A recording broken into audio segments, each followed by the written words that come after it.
Christos. Iată Lespetina, ca să-l pedepsească nedreptatea. Răneați! La Dumnezeu! Sacrilegiu! Dar și voi toți, băcliții, care v-ați rănit! I feel that Dracula is very sacramental. And Dracula, in an odd way, is kind of like Christ-like, and it's about the sacrament, and it's about also God's ultimate responsibility and pledge to us, as well as ours to God's, because God is an element in the story. And the whole question of evil, God plays a role. The idea was to portray Dracula finally as a charismatic, tragic hero that he really was, not just another blood-sucking monster that we had to do away with. This was a man who lost his soul. And action camera. Blood! Oh, God. I have tried to play him as rather like Raphael, like a fallen angel, so that there's always that good and bad paralleling one another. Makes it more interesting. Winona? Winona, are you okay? Yes, all right. Winona? Struck him. Now that's method.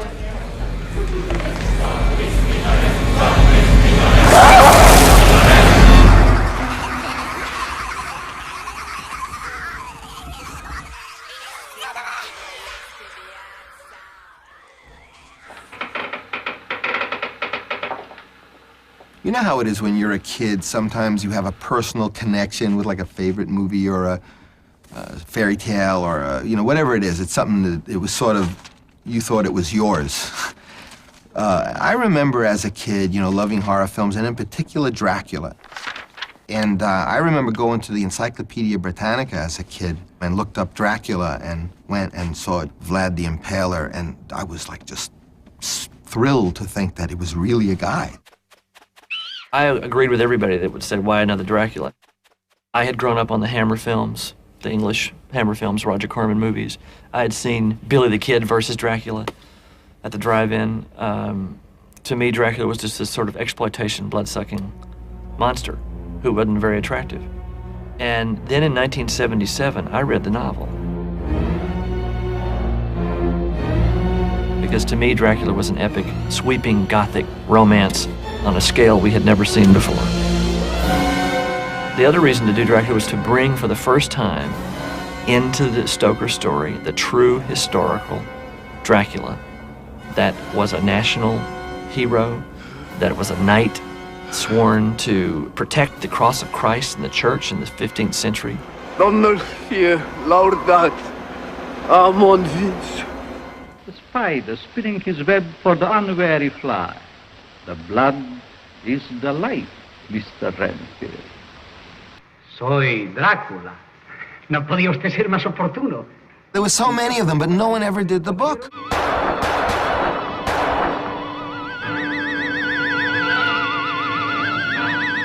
And I knew what the book was because I read the book. And I could see that in most of the scenes, Harker is called Renfield, and Lucy is the one in love, but she's married to Harker. And they just totally played havoc with Stoker's novel, just to suit whatever God knows the reason was. You see, take a moment to see. You see her temple. Stewart hurries forward to do the tools.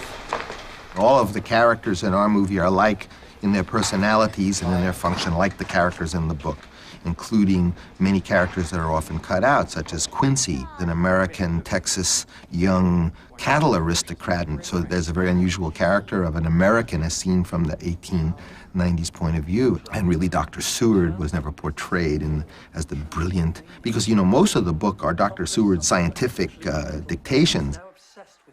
Francis has locked into the obsessive nature of all these characters so that they're flip sides of the same thing. And unrequited love and lust and all the obsessive nature of that, of what it does to you. And I bid you welcome, Mr. Harker, to my house. He's the bogeyman, he's the shadow. Come. He represents a part of ourselves, I suppose. And there's something very erotic about that. Very sexual. Ready? Action! I love him! I love him! mean, I love the book, and then in the script with the love story between Mina and Dracula, it's really romantic, and I had to kind of start feeling like how Lucy felt, that complete obsession and wanting to be controlled. Yeah, I mean, she's just, they're two young women in this kind of moment of moody change, too, you know, so that I want to, you know, emphasize less Lucy the tart and more Lucy the soul. Right. And their real connection, what's happening in them. Action! I love him, Mina. It's so wonderful to say it. I love him. And I said yes. Lucy, finally, don't tell me it's the Texan with the big mouth. No, to my dear number 3, Lord Arthur Homewood. Lord and Lady Homewood. Thunder. Run away in, run into it. Thunder. Okay, now lightning. Come out further. Come out further.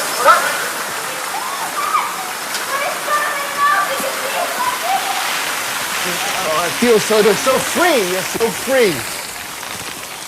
There was a lot of sexual repression in those days, and you see Lucy kind of as this more of this free spirit and much more playful.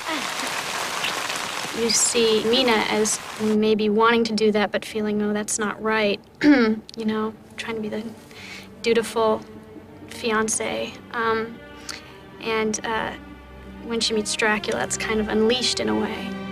I give you life eternal. Everlasting love. As dark as the character is, Gary has brought a compassion to it and a tenderness to it that people haven't seen in Dracula's character before. My heart breaks, you know, for him. You know, he's cursed. I get to die and go whichever way I'm going. He has to live forever. Ready, and action.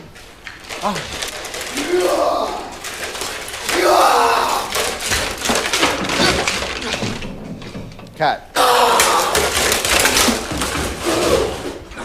Fuck. Cut. Anyone killed? If I do it like this time and I miss, you can shoot me.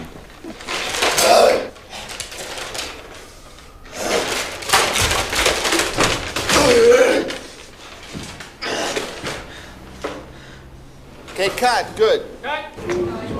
Okay, he needs 10 minutes, so... Yeah, so take that, and she's gonna look like Ophelia, right? Seaweed, you know, they fished her out. You end up on... The Drowned Princess. Stand by. Ready? Here we go. Drown. Tragically. Margaret? And ready? Take your breath. And die. Get that. Action. Drown. His beloved wife, or wife-to-be, literally, like Romeo and Juliet, commits suicide. And then the priests tell him that she's damned because she took her own life. That's all like a fairy tale, and how many of us people today renounce our blood tie to the creation, to the creative spirit or whatever it is, and become Draculas, become living dead, become soulless.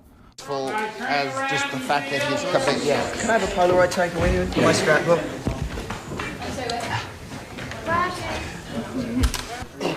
Yes.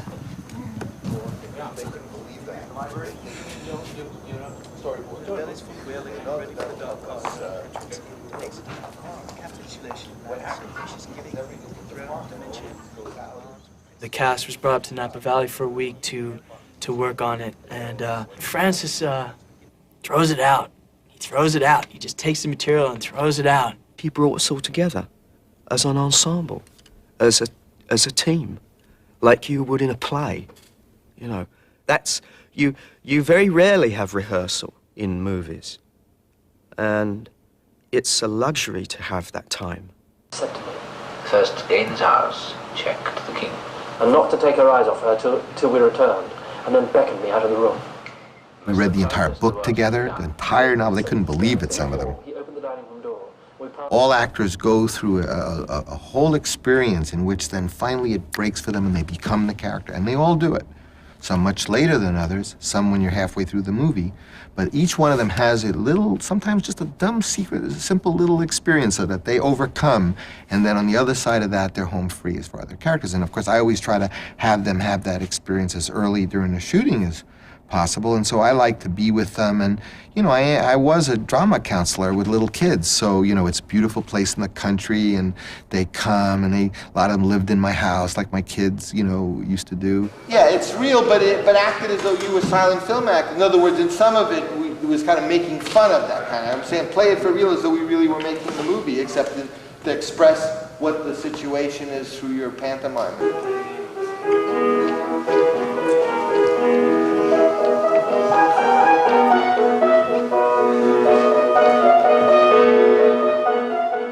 You know, he gives you props, he gives you, you know, bits and pieces of things, books to read, films to watch if you want. He's got a big library up in Napa of books on occultism and mysticism and so on and so forth. So you've got all that material to work on.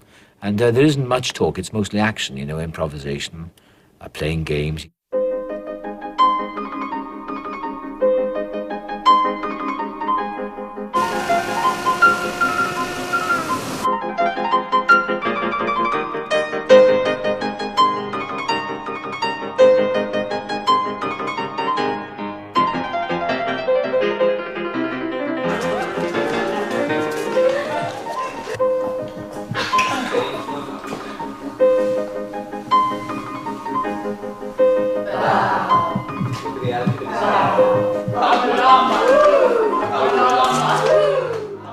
I remember feeling stupid. I was at times full of exhilaration.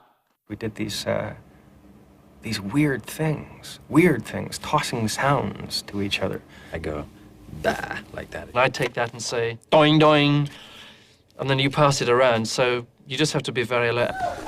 It doesn't allow you to think and indulge in what you're going to talk about or what you think this character is going to be doing. You just have to react. And I go, zhup, zing, there, whoa, woo, doing, meow. And it's like the most ridiculous thing in the world, but I guess teaches you to listen, and it breaks the ice. You're not, you know, you no longer feel so stupid talking to Tony Hopkins about, you know, an acting choice after you've thrown a stupid noise at him, you know. Scene 11, page 47. Page 47. Nina's running through the garden, a letter in her hand, her excitement building. Page 48. Right? 47. 47. Do I have a different script? 46, isn't it? Oh, yes. The bottom. I cannot read. This is 48. This is on the other side. Have I got the wrong script? Everything was very wobbly. Didn't seem to be any foundation. And, you know, I come from British culture, you know, where everything is very disciplined and laid down and foundation, and you go in and you learn your lines and all that boring stuff. And you know, you get tired of that system of work. So it was interesting working with Francis because everything was uncertain. You never knew from day to day what the scenes were going to be because pages would suddenly vanish from the script and then you get new rewrites. The idea that I'm trying to have a memorable moment between Lucy and here are two big characters meeting for the first time. After we read the book, I said, if anyone can see something from the book that's not in the script that you think it ought to be, please send to me and we'll put out a script that has it all in. So they all did. And of course, they all made their parts 3 times bigger. And we put out the script and there it was. You see? Abraham Van Helsing, charmant. Dr. Van Helsing. You'll be the beautiful Madame Mina, dear Francois Lucy, yes. Working at night, I go home and I look at the script, I stare at the page, I go over and over, and suddenly these ideas come. And I said to my, next day we started rehearsing, I said, you know, I'd like to dance with her. He said, why? I said, I don't know, I'd just like to take her and I'd smell her face because I know she's been with Dracula. Let's stop the presses. Stop. We don't have to change it. We don't have to print it out. No, but we should. You know, when you have all these scenes, every time we pin it down, it's another nail out of my coffin. We did it, and he said, that's it. That's great. And then they rewrote the script, that scene. Yeah, you love it. Hey, now listen.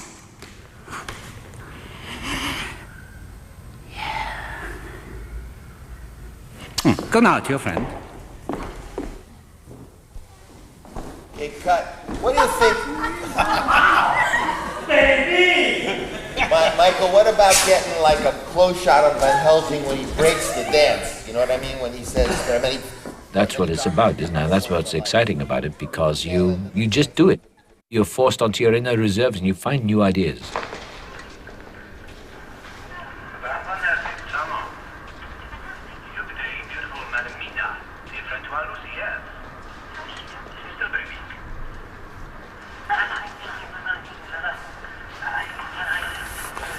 I remember that day.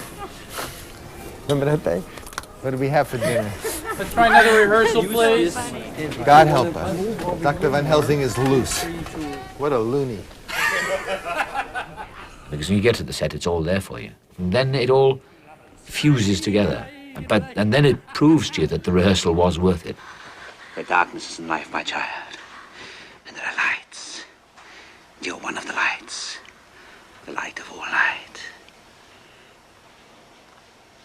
Go now, see your friend. Cut. Good. Once again. He's like a chef, I guess. He mixes it all up, and then out comes the scene. It's been the most interesting film I've ever been on.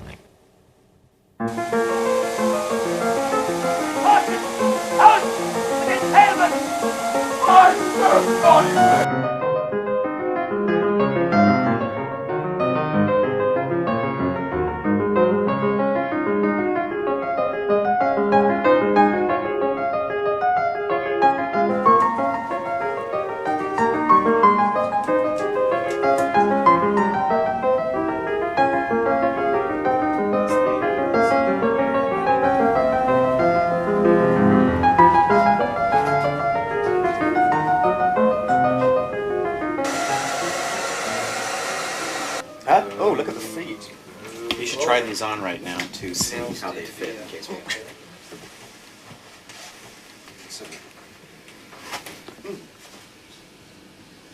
Have you got a 9.5? Very comfortable. Stand. Much better. How many looks do I have? I'm the old Dracula. The old demonic Dracula. The young wolfen Dracula. I'm a bat. I come in the shape of a mist. I turn into rats. I have this look with the beard. I'm the young romantic Dracula. The sword play. Romanian. Very good. Endless fittings. It's the most exhausting thing I've ever had to do. Physically. That's good, Gary. A lot of stimulating stuff to think about.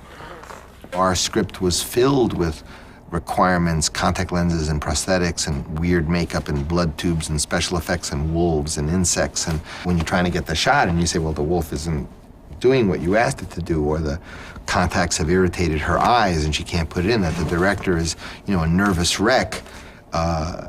First, you go through incredible anxiety, hoping you have a good idea. And then second, you go through the same anxiety, hoping that you can get it, that there's time that you can shoot it now that you have this great idea, if only I could get it, you know. Okay, let's shoot this. What's happening, boss?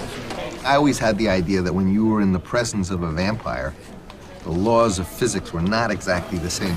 All right, stand by for rehearsal. The Earth wasn't rotating at exactly that speed, you know, that somehow you were touching another realm, and all the rules of physics would be off. Good. All right, so the way we're really going to do this is that the wardrobe is going to trail the train without Dracula. I can't honestly say, you know, that it's all been roses. We never saw eye to eye on certain things, and that's good. I think that's good. I mean, he's challenged me by giving me the role, and I've tried to do it as the best I could, you know. And action! The most remarkable is Carfax Estate. The house there is quite large, and from all periods back, I should say, to medieval times. A house cannot be made habitable in a day. And how few days go to make up a century? Cut! To live in a new house would kill me. Coming, enter and go. Would kill me. Yeah, that's it. If you could give me a position as it were. Your entrance position is where you come right in, where you were coming in. You know, right? You come in right. Where's just at the top of the stairs? You're as equally below him as you were above him. This is not it. Cut. Cut. Nothing like what we're doing. You saying the line? No, because the only way to do it is to say the lines, because then you know that when you're at that line, to live in a new house would kill me. I don't know what you're waiting for, because we can't kill you. You're the one doing No, the I'm waiting for Keanu. What I'm doing is waiting for Keanu, because I can start... What are you waiting for Keanu for? Keanu never does anything. You just walk right out of the thing. Action! No. What is that? To live into a new house would kill me. And then you come through. Okay? It's just that one line I'm going for. I know you are. I know you are. I know you are. Why isn't it I can't do it? No, all I'm saying is that where Keanu is starting, and that time I did the whole speech. I know, that's the problem. All I need is a mark, even if it's a white chalk mark on the step. There isn't such a mark. It goes by the line. Yes, but then I can enter. Francis. I get a little overzealous, and I want my way too. Sometimes. I am a descendant from an old friend, and to live in a new house. No, you're in too early, Drac.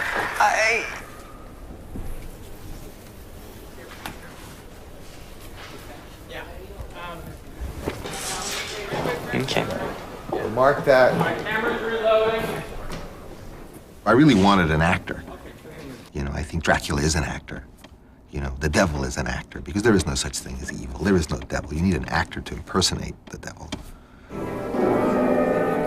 Okay, this is it. This is it, Anthony Hopkins. This time you go too far. This time you go over the end into the evil. Action.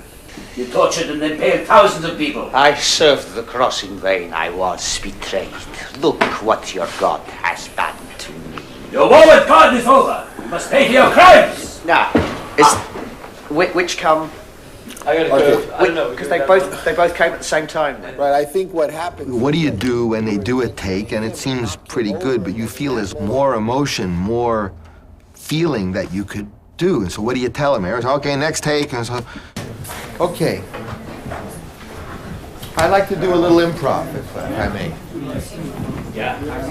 Gary can come and kind of whisper to you and talk to you and scare them with the force of darkness. Do something, you know, private with them, and you know, like trying to just be scary in terms of like force you on, get them all in that mood, and just do that. And you yourself work for demonic possession. A little louder on the music. Everyone's gonna be real quiet on the stage, right? It might do anything. It might say anything, and it's meant for you. That was spooky. He would stop, and in someone's ear, you know, he would say something really demonic and twisted and sick. And he can be pretty twisted and sick, Gary. And it was really frightening because you didn't know when he was going to pop up in your face. What is this? A cross. He said, frighten them. Which is like giving me, you know, you don't really want to do that with me. 400 years. That was one of the maddest scenes ever, because Francis created out of seemingly nothing, because we hadn't resolved those problems in the scene, created all this mayhem. I, who served God, I, who commanded nations hundreds of years before you were born. The armies were defeated. You tortured and impaled thousands of people. I served the cross in vain. I was betrayed. Look what your God has done to me. No! Cut. Good. Good. Once again. Very good. Out of control. That's what you want. Every day is really interesting because you don't know what's going to happen. Just a little bit of... You got a little Marlin going in this thing. It's all right, nothing wrong with that. I always try to do a bit to something like that. Do a little bit of Marlin. Yeah. We're strong in the Lord and the power of his might. We're strong in the Lord and the power of his might. Ex umbris in lucem! Ex umbris in lucem! I bring you from shadow into light. I cast you out. Ex umbris in lucem! God, good.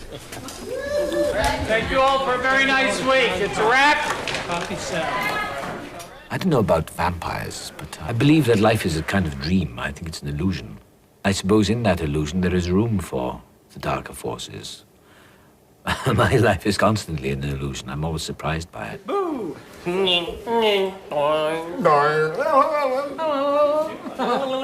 Okay, here we go.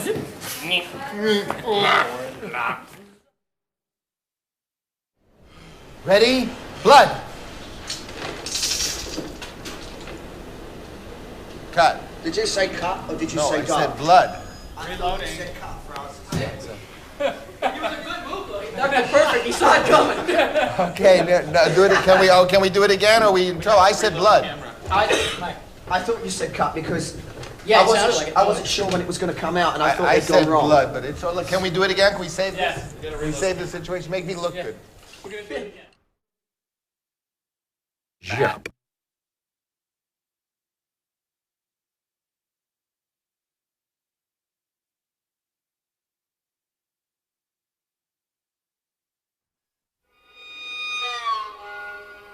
We know what our biggest problem is. Our biggest problem is why did they go to all this trouble to make that same story again? You've seen all this stuff. Honestly, I have never seen a Dracula film before I got this job. I want to give it this Escher-like, surreal, symbolist, kind of strange, impossible thing, and I don't even mind that they transmute one into another. Francis called me up to ask me to do a costume design. I feel I'm a production designer. Then if I receive the production design work, I do costume also, because of the costume is be a very important part of the set design. At that time, he said, Echo for Dracula, costume will be set. Set is going to be lighting. I was going to lead with the costumes. I was going to put most of my money in the costumes, and I was going to diminish the sets and have the sets be more a highly imaginative use of space and shadow and like one set piece in a black void with a cloud projection, which is more the technique of a Citizen Kane even, and let the costume be the jewel of the set.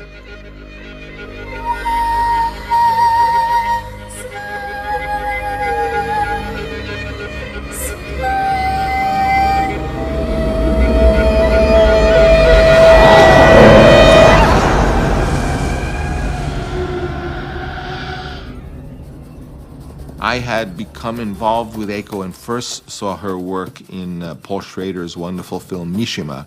She was the art director. And then she had even actually participated in doing some very striking Japanese graphics for the poster of Apocalypse Now. And then later on, I looked at her work. She has a beautiful book out with lots of her graphics. I said, well, she's a talented visual artist, she can do costumes, and I just basically took a chance.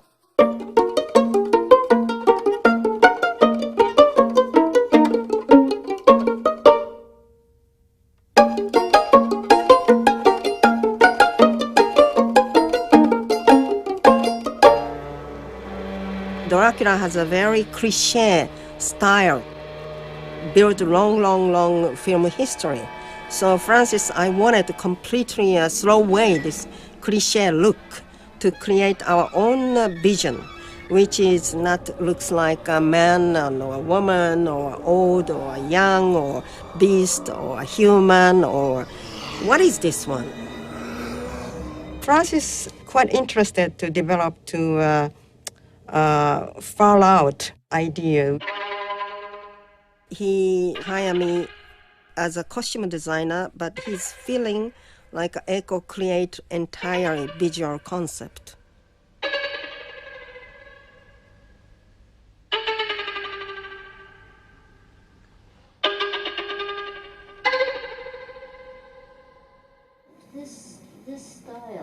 some of the ideas based on armadillo.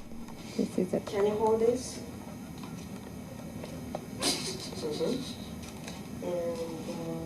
Or based on some strange insect. Your diet, Mr. Renfield, is disgusting. Actually, they're perfectly nutritious.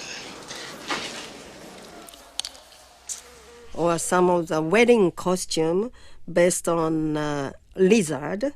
So quite a weird connection.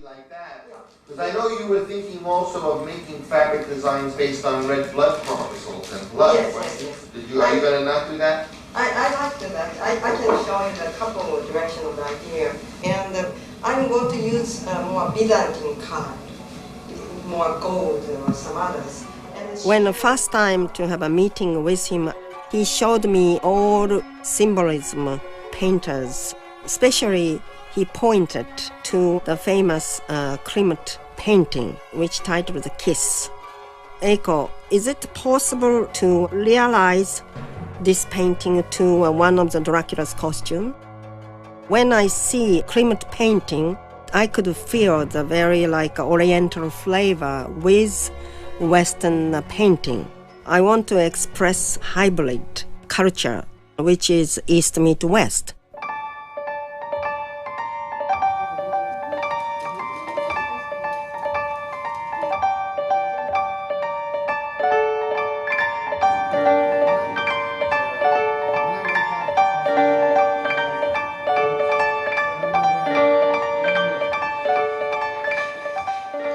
My image of the Dracula should have a million faces. It's almost like endless transformation.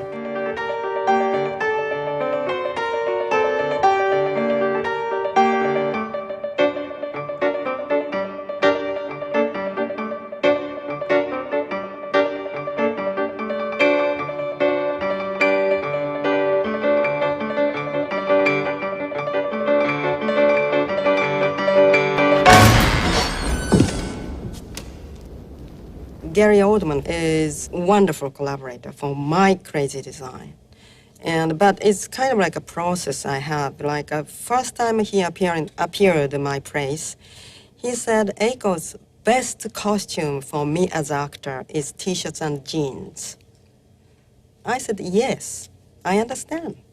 For me, also, T-shirts and jeans, most comfortable costume in the human history. So what do you think? Yeah, that's good. Yeah. Knee cut. Oh, I like these. Dust that off.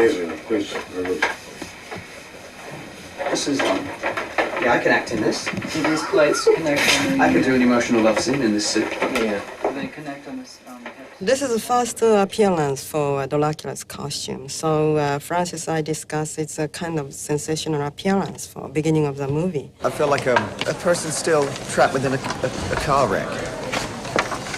And they haven't quite got me out. The ambulance hasn't arrived yet. So. I can get you to hold still just a second, Gary. Hold still, of course. I can't move in this.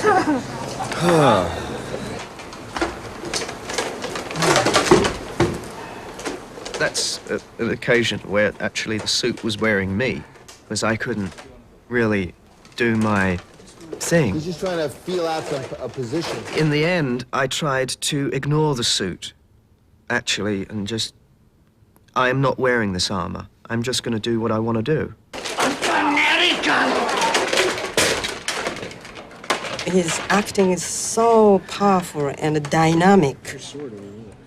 The piece by piece, all my armor is falling down. Ah, Jesus Christ.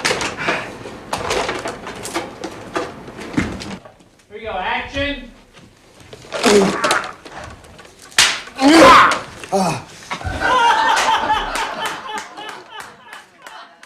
I should decide. I want to use this snake dress for a party, and very sexy. Like my dress? It's my snake dress. Is it really?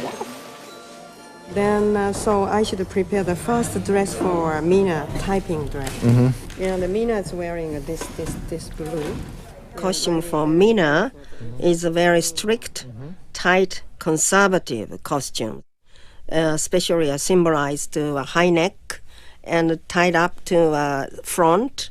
It's almost like really virginity or modesty or strict to a teacher's personality, and Lucy is completely opposite. Would you like just a little? Yeah. I have chosen theme color for each leading roles. Lucy's is kind of like a vampire characters, and that sequence she should be very, very erotic. And also at the nighttime storm, and I could imagine the house set is dark. So I wanted costume stand out under the very dark moonlight, you know. Then I have chosen orange. It might be my first time to use orange in my history. I never use orange.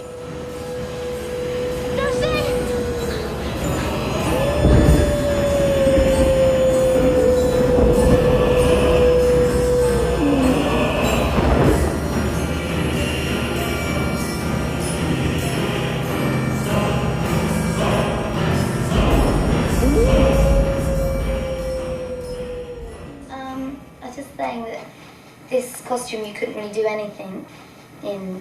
I mean, I could put my arms up to there. But holding the babies looks more like a ghost. You understand? Yeah. I just thought it'd be really interesting if when Lucy was a vampire, she'd have very animal-like moves herself. So I worked with a choreographer and I tried to find like ways of like moving like a lizard.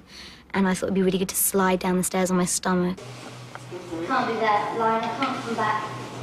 Oh, yes, you can. You can do that, yeah. That's kind of weird looking, which is kind of neat. When I've seen Sadie's rehearsal, I thought it's impossible. She cannot walk in the floor. She's wearing my wedding costume, which is not comfortable like a t-shirt and jeans. And she's holding a very heavy child in her arm, and walk down to a staircase with a huge train. So if Sadie cannot do with my elaborate costumes, I thought about I should change my idea for another way. Then I asked Francis, should I change? He said, no, keep it.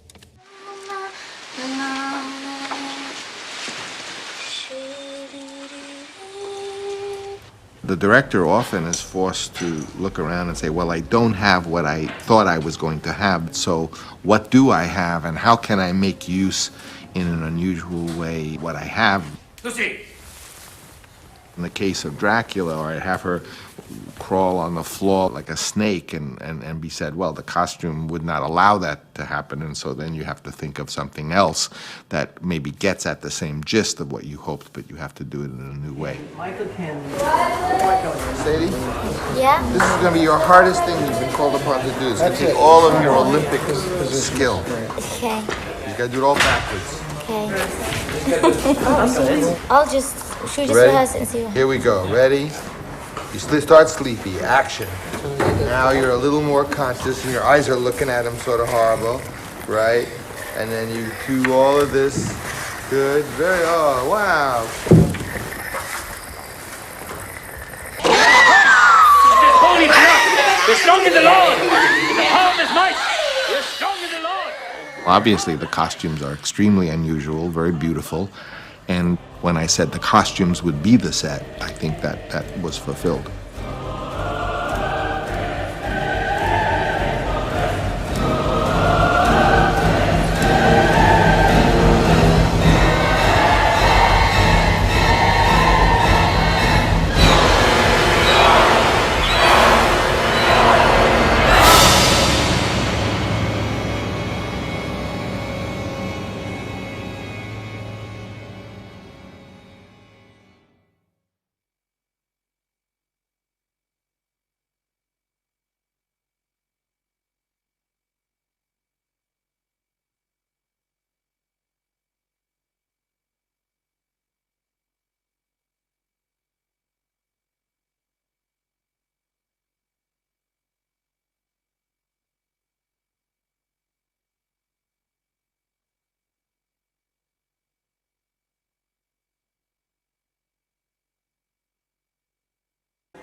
Astounding. There are no limits to science. How can you call this science? In the beginning of cinema, there were documentaries, basically people in the street photographing people, very crude narrative movies, and trick films. And these were films that were just meant to delight with bizarre effects, running film backwards, making jump cuts so that things appeared to appear out of nowhere, and all these types of things. I'm Roman Coppola. I was the visual effects and second unit director of Bram Stoker's Dracula. And it's odd that I'm here being interviewed in front of a green screen because this more modern technology is something that we did not use for the making of our picture, favoring instead old-fashioned movie tricks. Green screen has been used for many years, and sodium vapor, any kind of process by which you can pull out the background and superimpose another background in there. But we felt that wasn't in the spirit of these very early films, and so we chose not to use it. And it was just the challenge of doing it the hard way and the pleasure of knowing that was how it was done in the past, and we were staying in that tradition. The process of doing it is more involving, and I think the result shows. Cut. Let's just see that. Get back for a second. To the convent. Given that the book Dracula was written around 1900, being the same date as the birth of the cinema, and not only that, but the birth of the cinema coming out of magicians and illusions and basically magic tricks, I thought that I would not only make the film entirely in a false place, in a studio, but I would only use effects done as they would have been done in 1900. I have not been getting what I've been asking for. I have been asking for shadows and illusion and double impositions and imagination. And the big visual effects supervisors came on the film and told me how I had to do this stuff. And basically I saw that little by little they were, as they always do, leading me down the path to do it the way everybody else does it. I fired them and I hired my young son, I don't know that he was even 30 at the time, Roman Coppola, to be my collaborator. And in a sense, I began to realize that it was only my own family, who, you know, my son, whom I had raised in this style of adventure, who would be there shoulder to shoulder with me, you know, pushing it to be what I hoped it could be. We started talking about how magic illusions could be used. Camera. Reverse photography, running the camera backwards, and then it was played forwards for an unusual effect.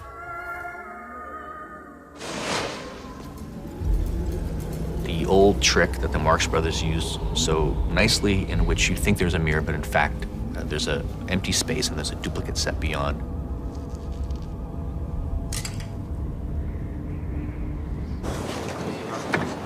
Altering gravity, taking the camera, putting it on its side, putting the set a bit on its side, and then unusual things happen in which you feel that you are level, but in fact you're not, and so odd things happen.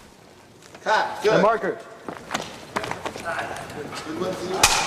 The double exposure that we did with Harker walking through the castle, and we have some rats scampering across the ceiling, and that was done in camera with 2 passes in which we photographed the rat with the camera upside down, and we used a special matte box that blocked the film from being exposed.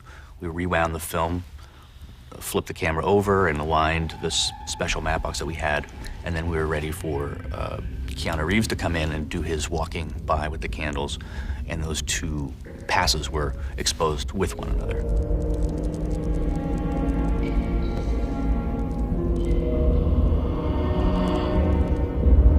They're going back to an old school of filmmaking.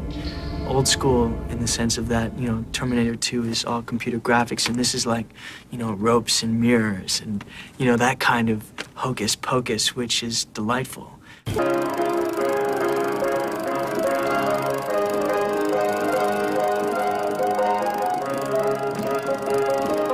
Years ago in New York, my dad acquired a very old Pathé camera, which is one of the workhorse cameras of the early period of silent filmmaking. We're going to shoot you today. We have time because it didn't rain, with the old Pathé camera, the original silent camera. The way Griffith and those guys, so that the whole sequence when it starts will look like that. Yeah, that's what I want to do. A fast walk, da da da da dum dum dum. But I like it when it varies a little bit, you know, so you get the. I want it to. If you do it too good, then it looks like Panavision.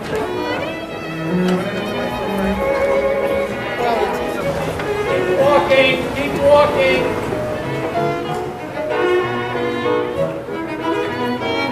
How did he do? Did he say?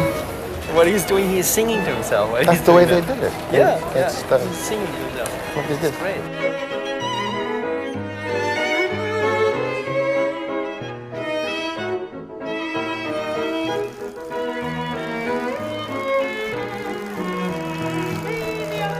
So the movie was based on several innovative, risky ideas.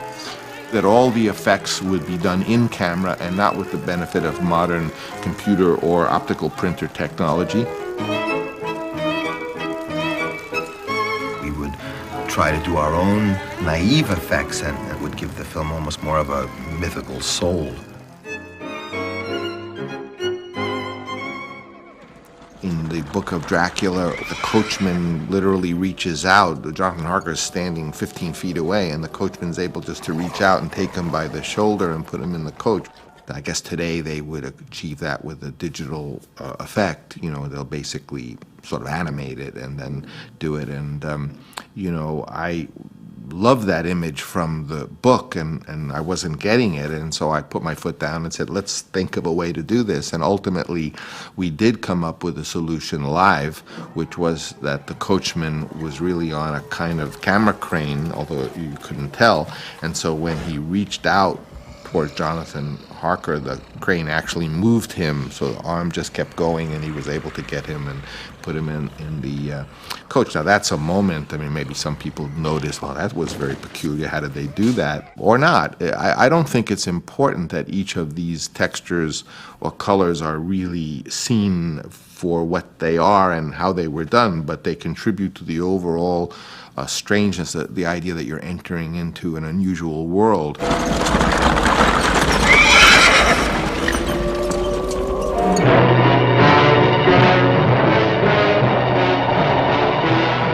Researching Dracula, I discovered the work of Mario Bava.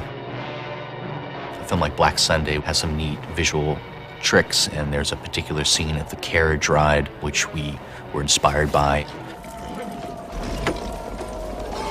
We basically used tree branches that were just being held by grips, passing them by the windows and rocking the carriage. I mean, these are all very old-time movie tricks, but we did it in a slightly more theatrical fashion. And there's a lightning strike, which was in fact a illuminated frame with a kind of claw-shaped lightning that was right there on the soundstage, and it looks kind of fake, but wonderfully so. You don't judge whether, oh, the fact that I worked so hard to get this one little thing, and maybe it'll turn out to be great. Because as we know, in movies, sometimes just a simple moment is something that, or a simple line is something that people just constantly refer to. I mean, who would have known that leave the gun, take the cannoli, which was an afterthought, because my father used to bring a box of cannoli when I was a kid. Who would know that anybody would remember that line? But you don't, and you don't know equally moments or illusions or effects which will really be the one.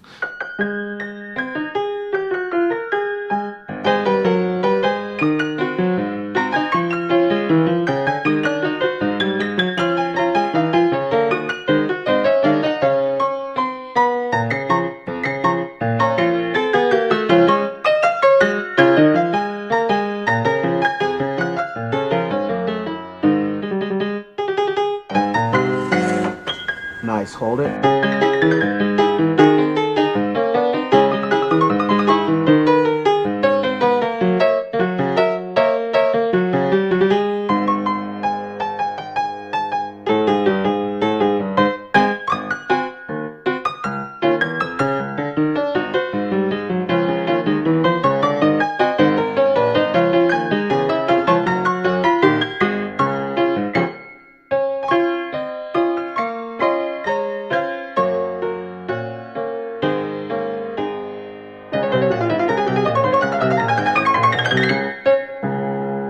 So we did a lot of noodling around and testing with video cameras, and I shot an early film test exploring some front projection.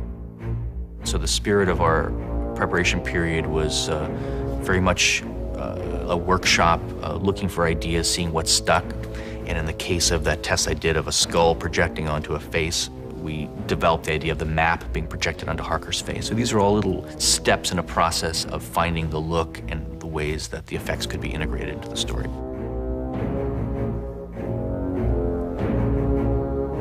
We see the peacocks in the eye of a feather. It becomes a train tunnel. The train sequence was heavily boarded, and we basically laid everything out on the table. We welded it all together to create a kind of flowing series of overlapping pieces that passed through the peacock feather, through the tunnel, and the train making its journey through Transylvania.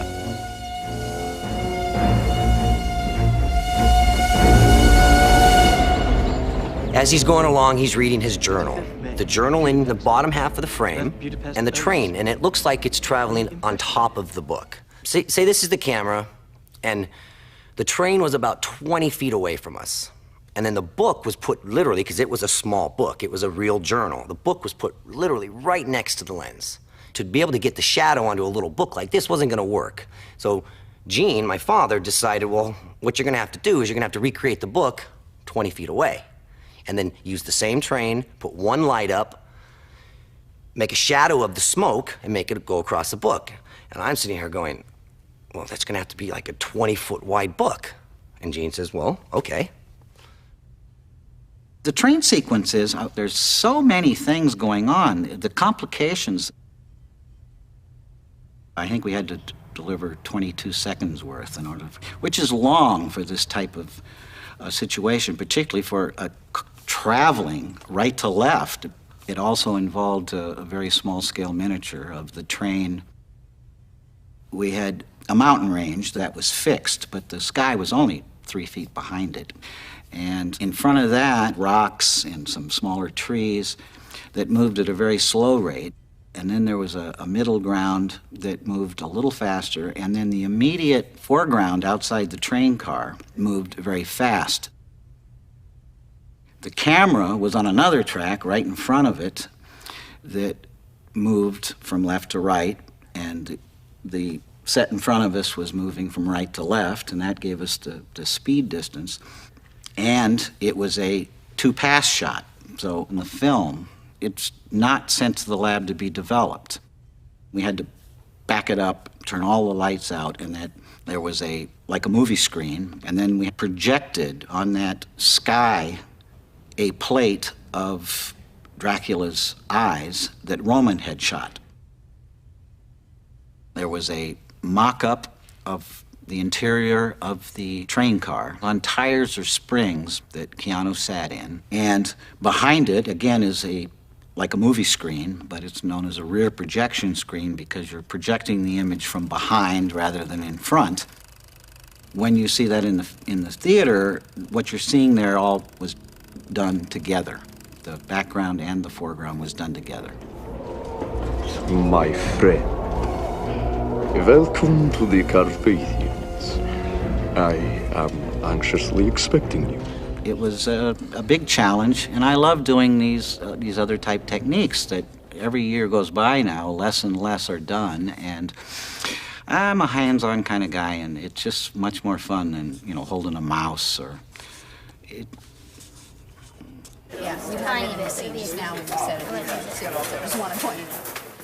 The entire film was shot, with very few exceptions, inside the stages of the MGM lot. And that was the condition of the shoot. We're shooting everything on the stages, so we had to be clever about how to give it an expansiveness, and that was why we chose to do forced perspective. Forced perspective comes from the principle that the camera has one eye, which is the lens. We, in our life, have two eyeballs, so we see things with dimension and can sense depth, but the camera can't sense depth. If you're traveling and you see a monument, you can stand beside it and put your arm out, and it looks as if you're the same height touching that monument that's actually much further in the distance, but it's just a trick of the single viewpoint of the camera that seems to compress those things and put them on the same plane. In Dracula, the mansion is actually hanging in the air with an arm, so the mansion is suspended.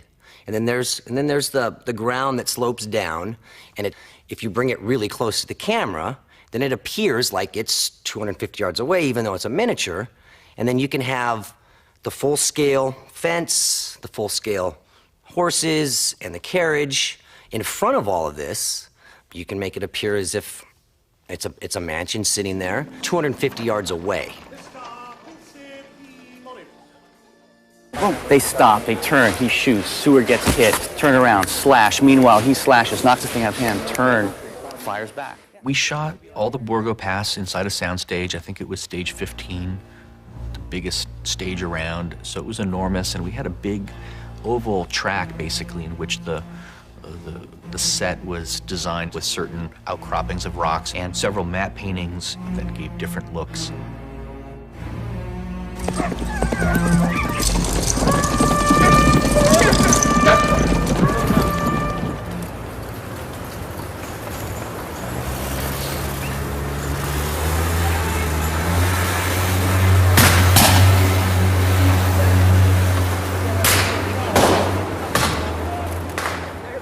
We used every trick in the book, and probably the last film that will do that. I mean, I hope that's not a true statement, but we made this film in '92, which is right when computer effects were blossoming.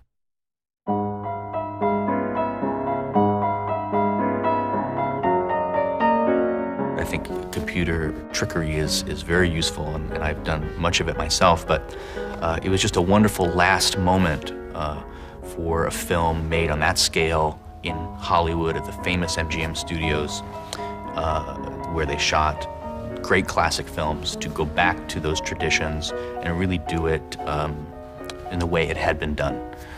And that's something that I think of fondly.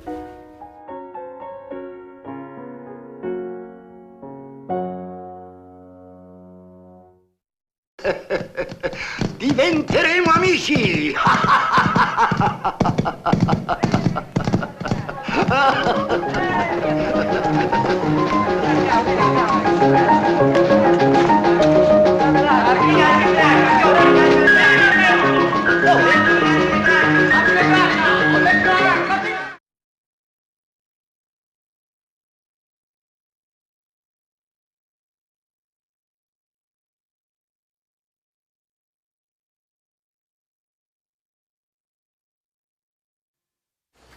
I would put them in the first category.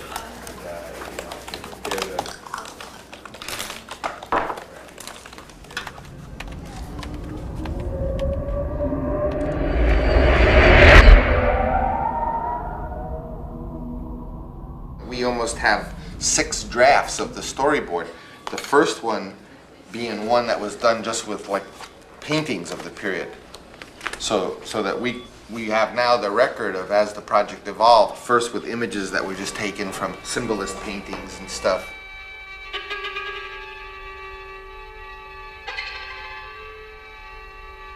But now what I'm doing is I'm looking at one of these early versions that had just some imagery that kind of I don't want to lose.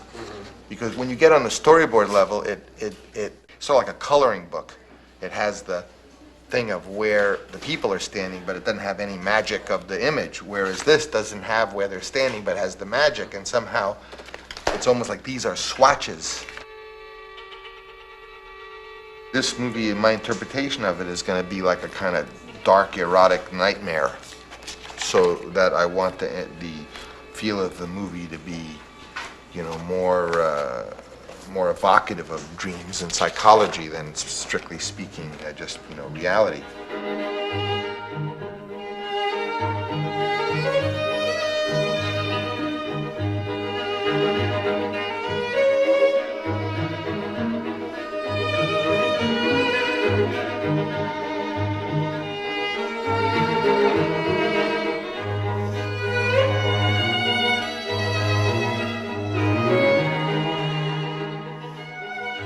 There was a book called Dreamers of Decadence that has a lot of imagery that we referenced and were inspired by.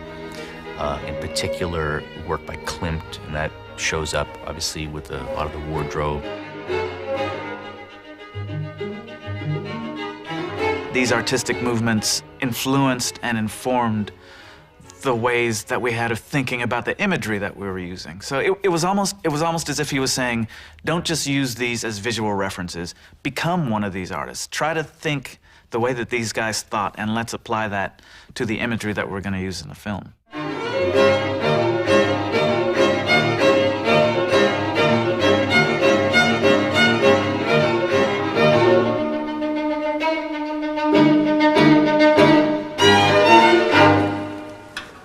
My dad would find things that inspired him and cook up notes that would be passed along to the storyboard artist and to myself, and we would work them into our storyboards and to our planning. There was a painting by an artist named Kupka, an image of a sort of a form that has this kind of epic quality that was a point of inspiration for the castle, and it was very elusive to get that right castle image. It came together with the help of Peter Ramsey, the illustrator, to really define it, and Matt World did many of those shots that had the castle, and they kind of nailed that weird, iconic look that it has.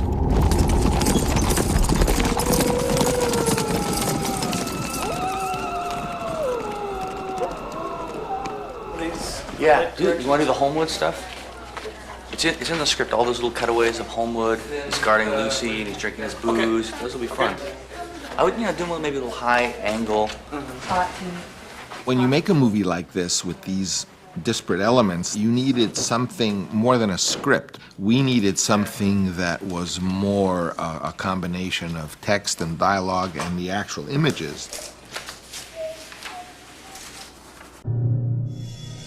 I come from a composer and a musician's family, so we published what we called the score, which was like the score that an opera conductor will use when he's doing Manon Lescaut, which is a big book that has all the music and all the singing and all the dramatic directions all in one big Bible. Steve, we have to get a level. We're ready. Okay. Bram Stoker's Dracula. Columbia logo, main title, and credits. We go to an exterior of Constantinople. A large cross, fire illuminates the sky. We roll the legend, 1462, Muslim Turks led by the Sultan Mohammed. Actors were brought in. We had several different readings of the text, and slowly this document grew and was built until finally, as we were shooting the movie, the shots and the scenes were edited on top of it. So there was an interesting process of growing the movie using references and slowly welding it together out of all these pieces until finally the film was kind of born. Pale Turks lined up along the road, his castle in the distance. Millions are hungry. Stop. How's it sound? Sounds wonderful. Sounds good. Huh? Yeah. This is very quick. So what's the problem? I hit thunder and I got a gunshot. Yeah, you got a gunshot. And then I hit one of the horses and I got an axe chop. So I'm thinking, oh God. We're just going to redo this a little bit. A hand comes in and pulls off the eldest bride. Dracula appears tremendous over them. Dark winds around him. Fire billows from the fireplace so that he looks like the devil himself. He bends down and grabs the youngest bride and throws her, hurling her away like a rag doll. How dare you touch him when I have forbidden it? This man belongs to me. She sticks to the wall like a fly. She scurries across the ceiling, taunting Dracula. The brides entwine themselves like giant insects and scurry away together. A director, basically, when he makes a movie, is gathering material. I sometimes call it, I'm out there gathering mushrooms. And I'm not really making the film, but I'm gathering the mushrooms for this pie I'm going to make. And sometimes I have a day, I have find a lot of mushrooms, and sometimes I don't find any, and sometimes I find some, but they're poison mushrooms. Sometimes I find some and they're magic mushrooms. And it's only later, when you look at all of the stuff you gathered, that you set about the task of making the film. A little more like an insect, not quite as high, maybe. Living right.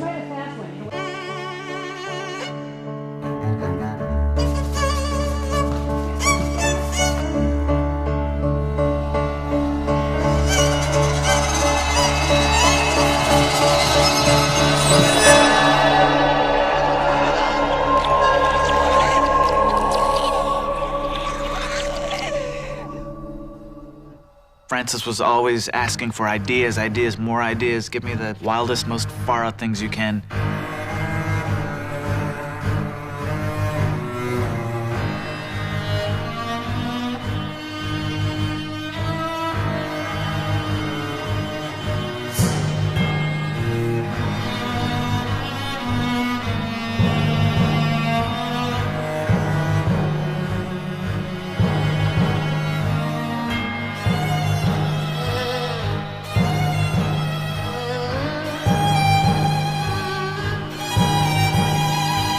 This was a notion that came from Cocteau, Beauty and the Beast, which was also one of our references, that Dracula, when he hears about Mina not wanting to be with him anymore, gets so anguished that he kind of starts to steam, and his emotions take on this sort of physical property.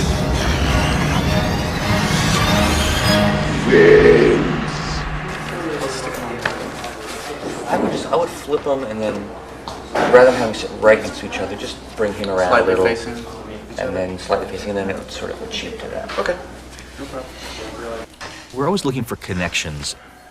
With a visual layered montage, certain shapes echo one another. So you have a shape of a glass, and that's a circle if it's seen from above, and then naturally you think of what else is circular, and an eyeball is circular, so you put those two things together.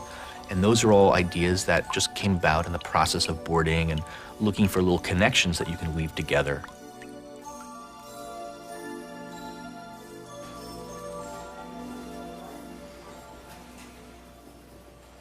A lot of times Roman knew the technique he wanted to use, but it would take some back and forth and thinking about it to see exactly how he was going to achieve it. Early versions of the opening were real kind of naturalistic and straightforward, and they never quite seemed to work, and Francis wanted to bring something more to them. This was before the idea of the silhouettes really came in, and one of the issues was, at that time we didn't have the fantastic eco design of Dracula's armor, which kicked things in a whole new direction.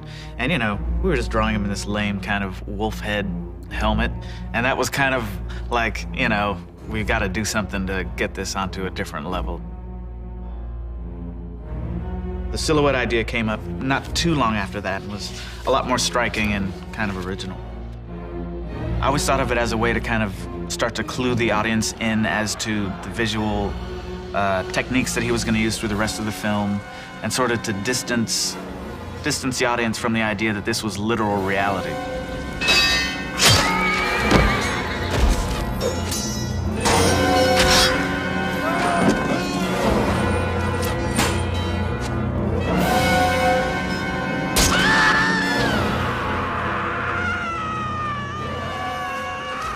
The warrior prince is surrounded by his men. They realize they are victorious. He gets off his horse and kneels, removing his wolf helmet. We see the young face of Dracula. So the score was pretty instrumental in being, more than anything else, I think, a reference point of knowing what your original intention was. The different thing about Dracula was that so much of it was about evoking a feeling, trying to use specific sets of tools. The visual influences, the theatrical, there were so many different boxes that we had that we could draw from at any given time. And it was great because you had kind of limitless freedom, but you also had a direction that you knew you were moving in.